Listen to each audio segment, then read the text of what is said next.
Bem, primeiramente agradecer ao doutor Luiz Fernando pelo convite, né? E é uma pessoa do meu relacionamento, quem eu tenho maior admiração e respeito. Bem, vamos lá, nós vamos falar hoje sobre um tema extremamente importante, que é o erro médico, né? Todo mundo sabe do que se trata, todo mundo já ouviu falar e sabe da importância que é o erro médico na vida de um profissional. A repercussão do erro médico, né? Eu coloquei uma frase ali: errar é humano, menos na medicina, né? Para todos os profissionais, o erro muitas vezes passa até desapercebido, mas para a medicina, não. O médico, ele não tem o direito de errar, né? E por que ele não tem o direito de errar? Porque o paciente cobra, o Ministério Público cobra, o juiz cobra, os seus familiares do paciente cobram. Então, o processo de erro médico, ele é implacável com o profissional. Então, o profissional que erra, ele paga e paga caro. Então, essa é a preocupação. Nós, advogados, contadores, talvez tenhamos a mesma responsabilidade que o médico, mas a repercussão de um erro médico, de um erro profissional de outra área, indiscutivelmente, é muito mais severo para o profissional médico. Eu trouxe um conceito aí de erro médico, que é um conceito de um grande professor, Genival França, que trata do erro médico.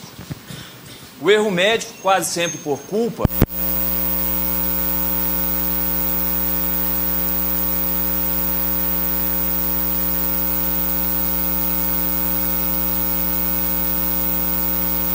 corrente de culpa, na maioria das vezes, né?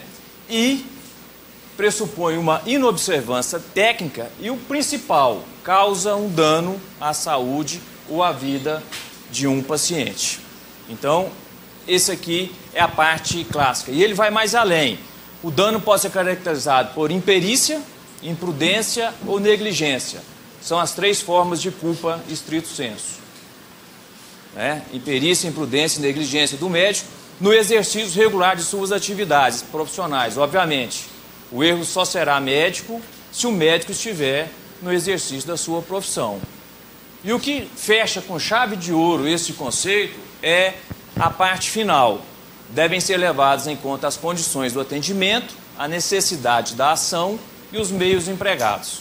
Esse é um conceito clássico, né, que abarca todo o conceito de erro médico e demonstra claramente que é a inobservância por parte do médico da conduta inadequada e do dano que decorre de culpa, estrito sensu, imperícia, imprudência ou negligência. Passa mais um, por favor. O conceito de erro médico, ele está disposto no código de ética médica, de forma sucinta, obviamente, que traz no seu capítulo 3 da responsabilidade profissional: é vedado ao médico, artigo 1º, causar dano ao paciente por ação ou omissão caracterizável como imperícia, imprudência e negligência. Ou seja, esse é o conceito típico de erro médico que nós vimos lá do professor Genival França. O que ele está bem claro é causar o dano, eu sublinhei, a necessidade de que cause um dano para que haja a responsabilidade do profissional. E esse é o primeiro artigo que trata no Código de Ética da responsabilidade do profissional. Então, o profissional médico jamais pode cometer um erro médico. Passa mais. Nós vimos que o erro ele é decorrente da culpa, e a culpa estrito sensu. O que é a culpa estrito sensu? É a culpa decorrente de imperícia, negligência e imprudência. A culpa lato sensu é a culpa onde tem o dolo. Eu não sei, como a maioria aqui é da área de saúde, não sabe que o dolo é a intencional, é a parte intencional. Quando alguém pretende causar um dano, isso aí é dolo. Para que haja erro médico, ele tem que agir com culpa. Porque se age com dolo, não é erro médico, é crime. O médico não pode intencionalmente provocar ou buscar dano ao paciente.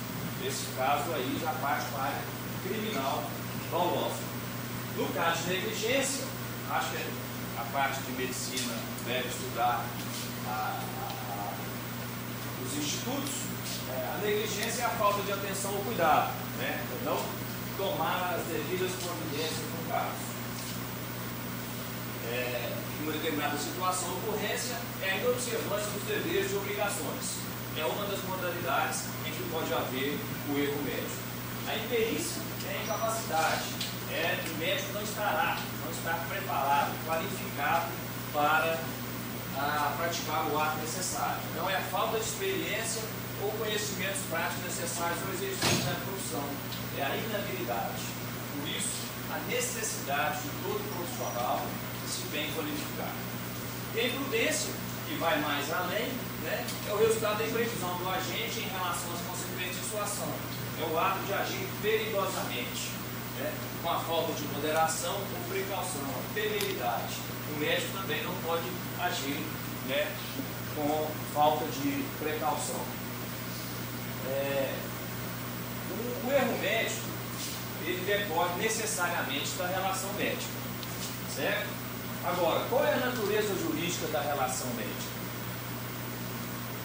Alguns doutrinadores, a maioria dos defensores do direito médico, entendem que é do Código Civil, a Lei 10.406.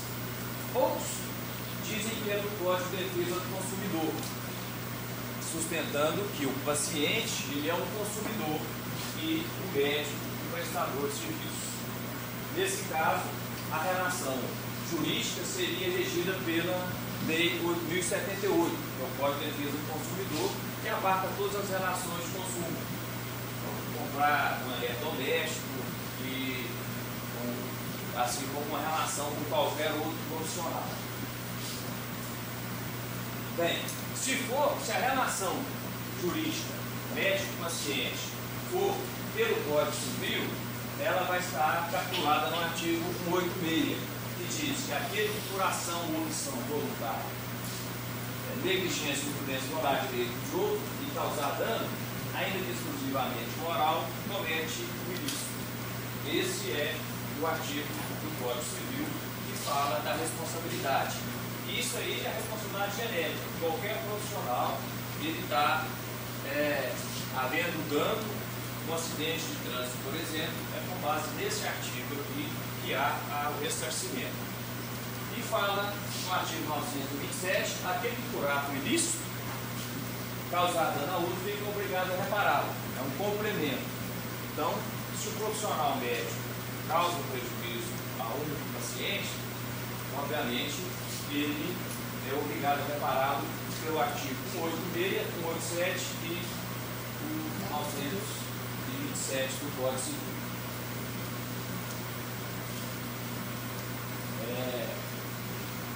O Código de Ética, ele traz no seu capítulo 1º, que trata dos princípios fundamentais, do inciso 20, que fala que a natureza da atuação do profissional médico não caracteriza a relação de consumo.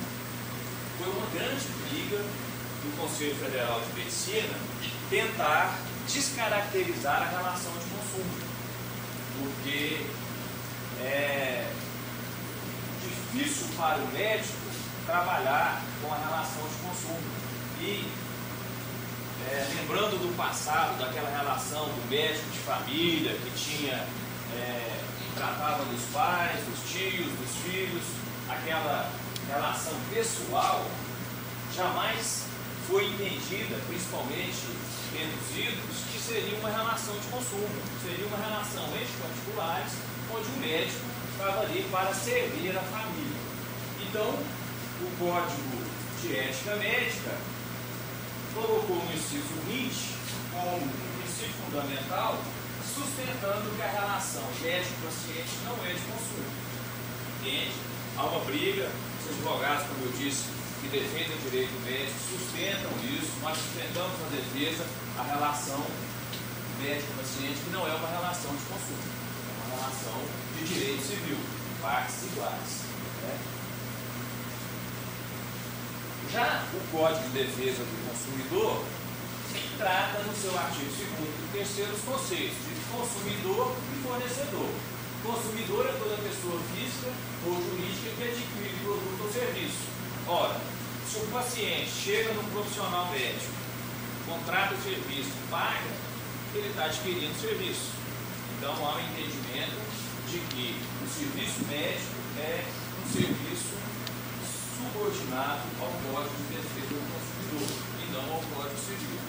E traz o médico como um fornecedor, que é qualificado no Código como toda pessoa física ou jurídica, né, público ou privado, nacional ou estrangeira, bem como entes despersonalizados, que desenvolve atividade de produção, montagem, criação, transformação, importação, exportação, distribuição ou comercialização de produtos ou prestação de serviço, que é o que nos interessa. Né? Então, o médico se encaixaria como fornecedor, o hospital também, a clínica, como fornecedor da prestação de serviço. Bem, e aí vem a decisão. Essa é uma decisão recentíssima do STJ, essa é uma posição já consolidada de que a relação médico-paciente é uma relação de consumo. Por mais que tenha lutado o Conselho Federal de Medicina, os advogados militantes no direito médico, sustentando que a relação entre particulares, o médico militaria para servir a comunidade, como se fazia a época do médico de família, etc. e tal, hoje é visto como uma relação de consumo. Para o Superior Tribunal de Justiça, a relação médico-paciente ela é subordinada ao Código de Defesa do Consumidor. Obviamente que essa relação não é só do médico, o advogado, o engenheiro, o odontólogo, né? Todos os prestadores profissionais liberais, eles são regidos pelo Código de Defesa do Consumidor. Né? Então, é uma decisão recente, eu fiz questão de trazer, porque é a última decisão com relação a direito médico. 10 de 2 deste ano, 10 de fevereiro deste ano, foi a data da publicação. Consoante a jurisprudência deste STJ, que é o Superior Tribunal de Justiça, aplica-se o Código de Defesa do Consumidor aos serviços médicos, inclusive o prazo prescricional previsto no artigo 27 do CDC. Ou seja, deixa bem claro, e consoante a jurisprudência, isso já é pacificado. Muitos doutrinadores, muitos advogados sustentam a relação regida pelo Código Civil. Mas quem dá a última palavra nessa relação é o Superior Tribunal de Justiça. E o entendimento do STJ é de que é uma relação de consumo. Tá? Bem, e aí quais seriam os efeitos, então, já que a relação é de consumo? Quais seriam os efeitos da aplicação do CDC aos serviços médicos? Bem, para nós advogados que defendem médico, que defendem hospital, é péssimo. Primeiro, porque o Código de Defesa do Consumidor, quando ele foi editado, quando ele foi promulgado, em 90, a intenção era proteger, e muito bem vindo, né, o consumidor que estava numa relação de insuficiência com relação aos fornecedores. Imagina o seguinte, uma pessoa lá no norte do país que compra um carro Fiat, produzido em Betim. Pelo Código Civil, se ele comprou um carro lá em Betim, teria que ajuizar uma ação lá. O Código de Defesa do Consumidor lhe permite ajuizar no seu domicílio, ele pode ajuizar uma ação no norte do país, lá em Macapá, no Acre, distante do centro produtor do veículo, da montadora, e o processo tramitará lá. Então, a qualidade hipossuficiente do consumidor lhe traz benesses. quem advoga para hospital sabe, nós temos aqui hospitais aqui em Goiânia, de qual a gente presta assessoria. Tem ações que são movidas de pacientes que vêm tratar aqui em Goiânia, de Porto Velho, de Rondonópolis. As ações são aforadas no domicílio do autor. E nós temos que deslocar daqui, ir até lá e fazer a defesa. Então, além do custo, há uma certa dificuldade. E isso é graças ao Código de Defesa do Consumidor, que favorece ao consumidor por entender que ele é uma parte hipossuficiente, que é uma parte prejudicada economicamente, então lhe dá essa possibilidade. A inversão do ônus da prova é outro fato complicador dos processos, porque, não sei se todos sabem, a prova incumbe a quem alega. Se eu quero constituir, demonstrar o meu direito, na minha ação, eu que demonstro com provas, que seja documental, testemunhal, judicial, mas a prova incumbe ao autor. O autor deve demonstrar a prova. No caso da aplicação do Código de Defesa do Consumidor na relação médico-paciente, é o contrário. Não é o paciente que deve provar que ele tem o seu direito. É o médico que tem que provar que ele é inocente. Inverte o ônus da prova. E o juiz, ao inverter o ônus da prova, dificulta sobremaneira a atividade do advogado. Porque nós temos que nos desdobrarmos para demonstrar que o médico profissional agiu com devido cuidado, ele não com devido erro médico. Então, a inversão do ônus da prova traz um prejuízo imenso para a defesa do profissional. Por isso, podem ter uma ideia da responsabilidade que virá aí, né, no exercício da profissão. E tem também um dos efeitos do prazo prescricional. O prazo prescricional do Código Civil, por reparação, ele é de 3 anos, um prazo trienal. Ao contrário do prazo do Código de Defesa do Consumidor, que é o artigo 27, que é o está descrito naquele julgamento do STJ, ou seja, mantém inclusive o prazo de 5 anos. Nós temos casos lá no escritório de que a ação foi ajuizada por quase 5 anos. Nós alegamos a prescrição de 3 anos e que a relação era regida pelo Código de Defesa do Consumidor. Alguns juízes embarcaram, aceitaram e acataram a prescrição. Entenderam que a relação não é regida pelo Código de Defesa do Consumidor e sim pelo Código Civil. Ao contrário, se o entendimento for pelo Código de Defesa do Consumidor, depois do ato, o paciente ou seus familiares, no caso do voto, com invalidez permanente, não lhe possa ajuizar a ação, a família tem 5 anos para pedir uma reparação ao causador do dano. Okay? Então, esses 3 são os 3 principais efeitos quando se aplica o Código de Defesa à relação médico-paciente.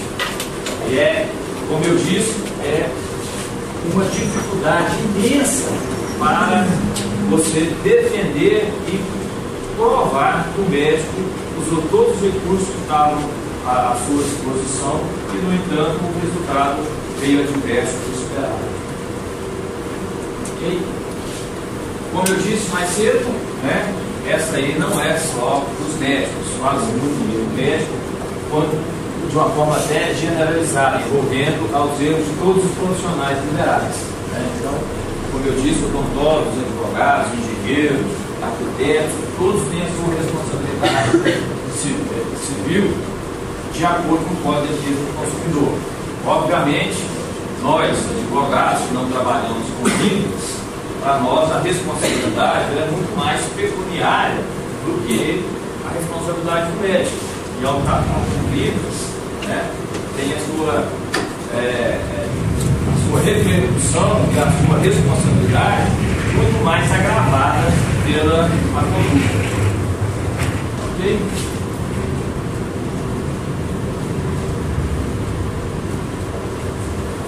Bem, Aí nós vamos entrar na responsabilidade do profissional médico propriamente dito. O profissional médico, em caso de erro médico, poderá responder a processo disciplinar ético, acho que todos sabem disso, né? Sem dúvida, perante o Conselho Regional de Medicina ao qual está vinculado. Né? O processo tramita no respectivo conselho. Há um processo penal junto ao Poder Judiciário, que pode ser, algumas das vezes, ajuizado pelo próprio paciente, né, no caso de uma lesão,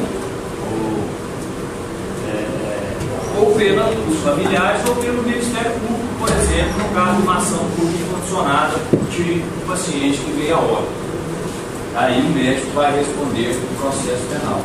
E, por fim, o processo civil, né, que é o mais comum, o mais corriqueiro, juntamente com os processos éticos, né, reparação por danos morais, materiais e estéticos, também tramitando junto ao Poder Judiciário. Né. São esses três tipos de processos, né, dos médicos e dos profissionais que estão sujeitos. Bem, o primeiro processo de responsabilidade é perante ao Conselho de Classe, ao CRM. Né? E o processo ético-disciplinar do Conselho de Medicina dispõe no seu artigo 1º as sindicâncias e os processos éticos profissionais dos Conselhos de Medicina serão regidos por este código e tramitarão em sigilo profissional. Deixa bem claro que as sindicâncias, né, que é um pré-processo, abre-se uma sindicância, havendo indícios, a parte, o médico é notificado, ele apresenta a defesa prévia, constatando que não houve uma falta ética, o processo é arquivado imediatamente. Entendendo que necessita de mais apurações, passa-se então a instaurar o processo ético-disciplinar. E aí, efetivamente, o médico está respondendo ao seu conselho. Ele vai ter todo o trâmite, né, que é fazer a defesa, instruir o processo, ouvir as testemunhas, juntar documentos, virar a fase de decisão, cabe recurso ao Conselho Federal de Medicina, e aí sim a gente encerra o processo. Embora seja um processo administrativo, a Constituição Federal assegura a qualquer processo, de qualquer esfera, e principalmente nas autarquias, o direito à ampla defesa e contraditório. Então isso é um princípio constitucional que qualquer administrado, qualquer parte denunciada em qualquer processo tenha o direito à ampla defesa e contraditório. Então um processo de trânsito, um processo de fiscal na Receita Federal, na Receita Estadual, qualquer órgão, o acusado, o denunciado, ele tem o direito de apresentar a defesa. É prerrogativa constitucional. Se há uma bula, cabe inclusive mandado de segurança. Eu não sei se vocês sabem, os conselhos de classe, né, as autarquias, são autarquias sui generis. Então, essas autarquias têm natureza privada, mas são privados, mas têm natureza de órgão público, porque a função principal dos conselhos é fiscalizar a profissão. O CRM fiscalizar os direitos. Então, a responsabilidade perante o CRM tramita-se o processo junto ao CRM, e aí nós vamos passar para as penalidades que o médico pode sofrer em caso de condenação. É a lei que instituiu os conselhos de medicina, a lei 3.268, uma lei antiga, de 97, e ela traz as penas a que o médico está sujeito, né, no caso de um erro médico. A primeira, né, está exposto no artigo 22, a primeira pena é a advertência confidencial em ato reservado, em aviso reservado. O médico pode ser advertido. Pode também ser censurado confidencialmente, um pouco mais agravado. E vem a censura pública e publicação oficial, ou seja, o médico ele recebe a censura e ela é publicada em um órgão oficial.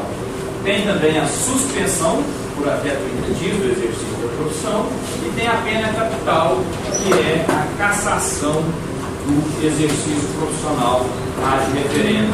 Ou seja, o Conselho faz, o órgão julgador caça e aguarda uma confirmação do Conselho Federal. Se assim entender, o médico perde o seu registro e fica impossibilitado de exercer a medicina. É uma pena, assim como todos os conselhos têm, a advocacia tem, a OAB, o odontólogo tem, todos os conselhos, eles estão aí para fiscalizar o exercício da profissão. E aí, aquele médico que causa prejuízos, né, causa danos ao paciente, ou à saúde, ou à vida, ele está sujeito a isso. E pode, como não raro acontece, inclusive perder a cassação do exercício profissional. Temos também a responsabilidade penal, né? Ela é menos comum, mas não é de toda... acontece ainda com uma certa frequência. A responsabilidade do médico, como todos sabem, ela é de meio e não é de resultado, ou seja, o médico não tem a obrigação de salvar o paciente. Ele tem que colocar todos os esforços para que isso aconteça. Tem que aplicar os seus conhecimentos e esperar, né, uma reação do paciente. Mas, obviamente, os resultados adversos acontecem. E, com exceção da cirurgia plástica, para alguns casos, né, ela é de resultado, obviamente tudo com as suas devidas limitações. Não se pode exigir que o médico, o cirurgião plástico, faça milagres, né? Esses dias a gente estava olhando um processo e uma senhora entrou com um processo alegando que queria indenização, que o médico, o cirurgião plástico, não tinha agido de forma correta. E a gente discutindo, e olhou, realmente está muito feio, está muito bom. Mas quando a gente foi ver o anterior, estava muito pior. Então, na verdade, a gente vê que já tinha melhorado o possível, né? Então, milagres não dá. Não é caso de erro médico nesse caso, tá? Eu tive um caso também, que a menina chegou no escritório e, muito recente, uma cirurgia de nariz, eles queriam processar o médico. Pessoal, eu não estou vendo motivo, sinceramente, recente ainda, eu não estou vendo motivos para tanto, não. E aí, depois ela me trouxe as fotos, pessoal, deve aguardar e tal, né? A medicina vale 6 meses aí para estabilizar a questão cirúrgica e tal. Você aguarde, mas eu, particularmente, eu não faço isso. Primeiro, porque eu não vejo erro médico. E eu advogo a favor da classe médica. Agora, é uma questão de visão, né? Na verdade, não há um erro médico aparente, no entanto, a pessoa, a paciente e a cliente entende que houve uma falha e quer processar o médico. No caso da responsabilidade penal, como a gente estava falando, ela pode ser proposta pelo paciente, né, obviamente, no caso de uma lesão, de uma perda de órgão, de membro, no caso de uma cirurgia mal sucedida, né, ou no caso de óbito, dependendo do tipo de ação, pelo Ministério Público. O Ministério Público, ele é o guardião da sociedade. As ações públicas incondicionadas são ajuizadas pelo Ministério Público. Então, no caso de um homicídio que entenda que a responsabilidade é do médico, ele vai responder a um processo criminal, né, e cujo processo vai ser instaurado pelo promotor de justiça. E a penalidade nos casos de responsabilidade penal, ela pode ser de multa, né, aplicar uma multa, restritivos de direito de liberdade. crimes de menor potencial ofensivo são tratados nos juizados especiais criminais. Aí pode haver, inclusive, a lei faculta a possibilidade de transação. Neste caso, o promotor sugere ao médico denunciado que faça um acordo, que tente providencie uma transação penal de forma que arquive o processo. Ações públicas incondicionadas não permitem isso. Então, um homicídio, por exemplo, a saída para o médico é ser absolvido. Caso contrário, haverá sim a condenação. A responsabilidade médica penal, como eu disse, é menos comum. Né? Agora, a responsabilidade civil, que é a corriqueira que hoje abarrota os tribunais, né, é a que mais ocorre, que é a pedido de ressarcimento por danos, seja moral, material ou estético. A responsabilidade civil do médico advém também da regra geral, óbvio, né? A regra que imputa ao médico o dever de ressarcir é a mesma que imputa ao motorista de veículo que for o sinal e causa dano ou prejuízo para o outro. Né? E trata-se de responsabilidade civil subjetiva. Isso quer dizer o quê? Tem que ficar demonstrada a culpa, é aquilo que nós vimos no conselho. Somente se houve culpa do profissional médico é que ele pode ser condenado. Eu já tive casos lá defendendo, defendi uma médica há um tempo atrás, e um paciente de 33 anos, diabético, hipertenso, e estava com câncer. Na mesa de cirurgia, para colocar um catéter para tomar químico, ele falece na mesa de cirurgia. E aí veio a ação de indenização. Apesar da idade, 33 anos, apesar das complicações, que foram os argumentos de defesa, hipertenso, diabético, câncer já afetando a parte física, etc., nós demonstramos que não houve nem nexo causal com relação à morte, apenas uma cirurgia relativamente simples, né, para implantação do catéter. No entanto, o paciente veio a óbito. Demonstramos que não houve nem nexo causal e muito menos culpa por parte da paciente, da médica, que foi processada.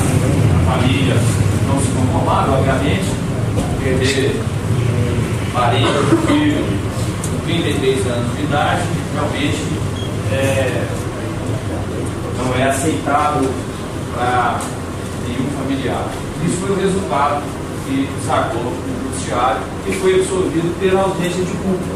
Então, para que haja a condenação de qualquer profissional médico por responsabilidade civil, há uma necessidade de demonstrar que ele agiu com culpa. E, como eu disse, a culpa estrito sensu, imperícia, negligência ou imprudência. Porque se ele agiu com dolo, com a intenção de provocar o dano, nós não estamos tratando de erro médico, estamos tratando de crime. Ok? Depois, somente indenizado aquele que o tratamento médico venha por causa desse tratamento de culpa do profissional para sofrer um prejuízo. Óbvio, né? Além da culpa, tem que ter o dano, tem que sofrer o prejuízo.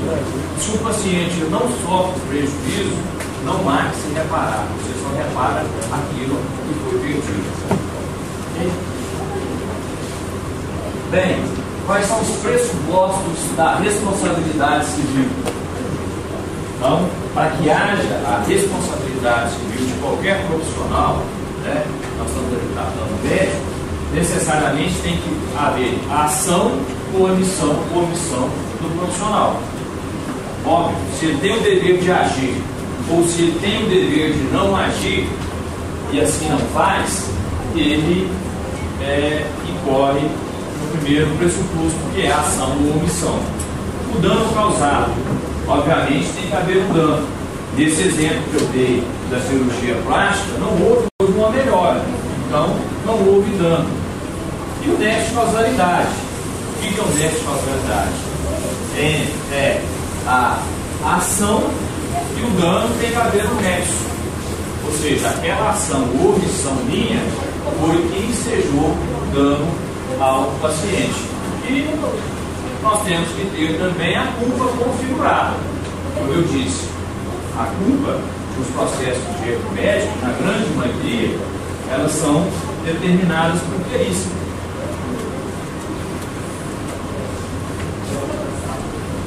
A perícia médica, ela é fundamental para um processo médico. Todo processo médico que chega do escritório para a gente fazer a defesa, a primeira, na contestação já sai impresso, requeremos prova pericial. Por que a gente requer a prova pericial? Porque, na grande maioria, ela que vai ser reveladora se houve ou não houve o erro médico. O erro médico não está ali, não salta aos olhos. Não dá para chegar e falar assim, houve erro médico.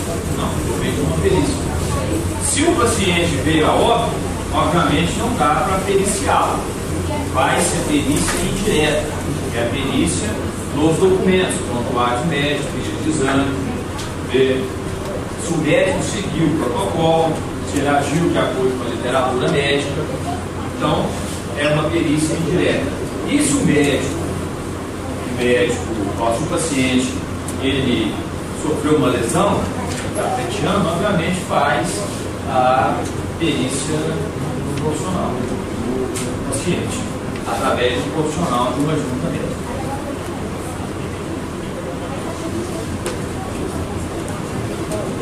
Bem, nas ações de condenação por erro médico, o que é mais comum de acontecer?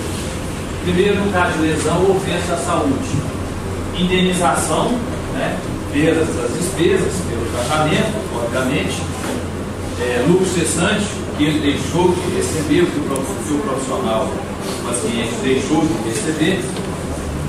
Imagina, a gente tem inúmeros casos. Recentemente, um paciente taxista foi fazer uma cirurgia e acabou contraindo uma infecção hospitalar. Tentou pedir indenização, alegando falha hospitalar, né, a contaminação, a infecção hospitalar, ficou paralisado mais uns 40 ou 50 dias e deixou de trabalhar esses 40 ou 50 dias, deixou de ganhar o que ele ganhava com o seu táxi. Ele pediu, o que ele gastou com remédios, com antibióticos e tal, danos materiais, e pediu lucro cessante, que ele deixou de ganhar ao ficar em casa, ao ficar no hospital paralisado, sem poder trabalhar. É a sua convalescença, né? Então, esses valores, esses pedidos, são corriqueiros nas ações de indenização. E temos também os pedidos, né, de danos morais e estéticos no caso de perda de membro, órgão ou deformidade.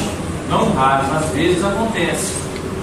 Vai-se fazer uma cirurgia, acaba perdendo o membro, acaba perdendo o órgão, perde uma deformidade, um acidente, né, acaba. Nós temos um caso lá também no escritório que o paciente ele caiu de moto, mas ele acabou contraindo também uma infecção hospitalar e ficou 8 meses na cama. E fez uma cirurgia total de rótula, e isso perdeu a mobilidade da perna. Então, perdeu, segundo a perícia, cerca de 20 ou 30% da mobilidade. E isso é um fator limitador da capacidade laborativa de qualquer trabalhador, principalmente com o braçal, né? Então, essa perda da mobilidade e reduz a capacidade laborativa e, por consequência, é um dos pedidos, né? E é um dos motivos de indenização por deformidade ou perda de capacidade. Isso no caso, né, como eu disse, de lesão ou ofensa à saúde. Agora, no caso de morte, né, os pedidos são para pagamento das despesas e pagamento de funeral, luto da família e prestação de alimentos, que é o mais comum, né? Pacientes que morrem em mesas de cirurgia, em hospitais, quando se alega erro médico, há o pedido de salário até a expectativa de vida do brasileiro. Então, se o paciente morre com 40 anos e a expectativa é 75, pede-se uma indenização que o causador do dano pague uma pensão até a idade prevista, provável de vida do paciente. Olha só o que o médico está sujeito: pagar uma pensão, né? Se é jovem, é uma pensão 30, 40 anos. E isso aí ocorre nas condenações. Sem dizer, obviamente, nos danos estéticos, né? Quando a gente tem casos aqui, e eu vou citar porque são casos públicos, né? O caso daquele médico que foi caçado, foi carrom, de cirurgias plásticas, aquilo ali tem pedidos de indenização por dano moral, por dano material, por gastou dinheiro, por dano estético, porque a cirurgia ficou pior do que estava antes, um agravamento da situação. Então, esses danos são, e tivemos também com o próprio profissional casos de óbito, né? Famílias, familiares pedindo, pleiteando aí a condenação do processo penal, juntamente com o Ministério Público.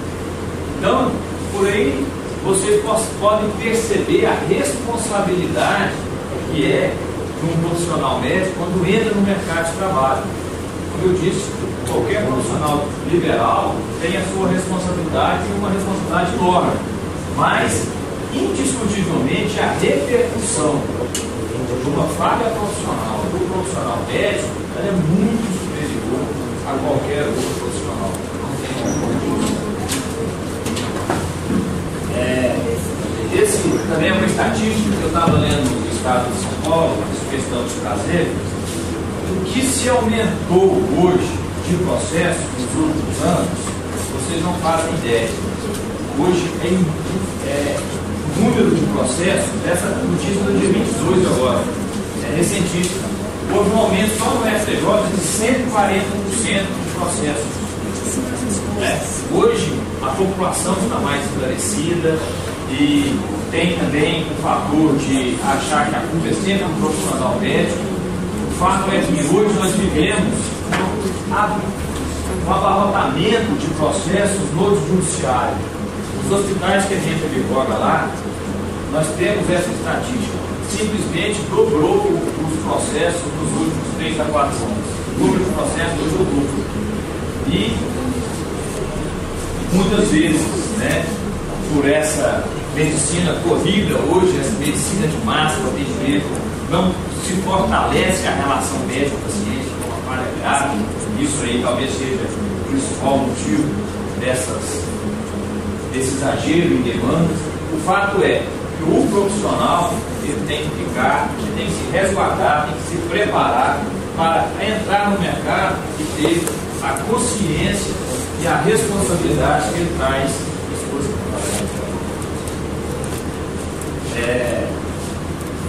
Aí eu estou trazendo a judicialização da medicina, né, demonstrando o aumento excessivo de demandas, que tem muitos médicos hoje que passam, isso aí a gente vê na prática, muitos profissionais passam a ter uma postura defensiva.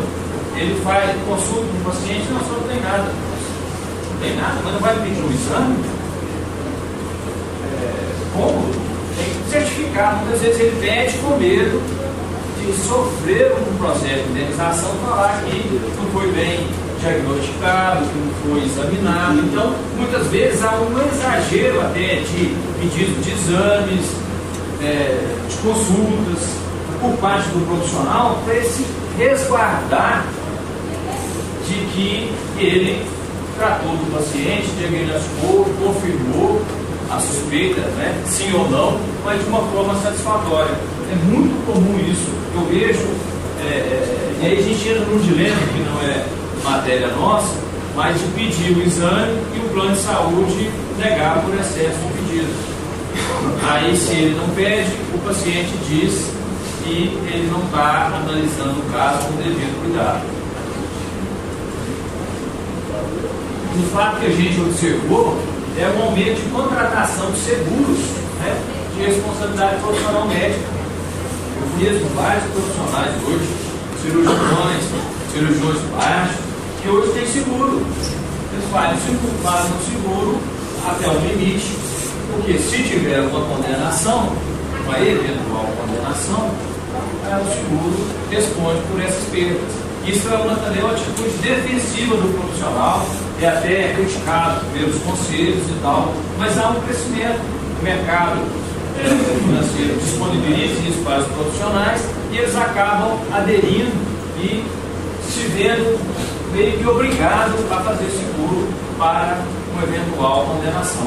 Haja vista que os pedidos de indenizações são astronômicos. A gente chega a receber lá e pedir de 1 milhão, 2 milhões, 3 milhões, né? E eu não sei se vocês sabem, as custas são com base no valor da ação. Mas, como o paciente pede a justiça gratuita e os benefícios do Código do Consumidor, ele não paga nada. Então ele tem um benefício e pode pleitear qualquer valor, o que dificulta para o médico. Imagina se o médico deixa de contestar uma ação de 3 milhões e se o juiz perde um prazo, etc., e o juiz, com base na confissão fica, condena ele no valor dessa natureza. Né? Então, a responsabilidade é muito grande, o que fez alguns profissionais a tomarem essa postura mais defensiva. Pois bem, obviamente, né, que vocês que estão entrando agora no mercado de trabalho, vocês precisam, né, de, além do aperfeiçoamento, né, profissional, precisam se precaver de eventuais indenizações. Eu vejo lá no escritório os profissionais, quando recebem o primeiro processo, né, o sabor que é para o profissional, para os seus familiares, o desgaste que é emocional. Eu tive um caso lá com um médico, chegou e disse: doutor, eu não devo nada, eu agi corretamente, mas eu quero pagar porque eu não quero saber do processo da justiça. Faça um acordo, por favor, que essa pessoa estiver pleiteando, se eu parar, faça um acordo. Eu não quero ficar respondendo, eu não quero ir perante o juiz, eu não quero audiências, etc. Você, calma, nós precisamos até de longo prazo, porque se a gente já chega, né, afoito, já pedindo ou oferecendo um acordo, a primeira providência do advogado e da parte vai entender ou reconhecer que houve realmente um erro, que você está louco para livrar desse equívoco, que na verdade não é. É o desespero, né? É o dissabor que traz para o profissional o fato de ser processado. Obviamente que ninguém quer, né? Mas o profissional está sujeito a isso. E é isso, para que haja, né, essa prevenção, para que o profissional, vocês que estão aí fazendo residência e que estão já entrando no mercado de trabalho, mais jovens, o que precisam é de seguirem essas normas, essas orientações que estão em qualquer manual aí de prevenção, de manual de residente. E o primeiro é promover o ensino médico continuado. O médico, o advogado, qualquer profissional jamais pode parar de estudar. Isso aí é uma regra.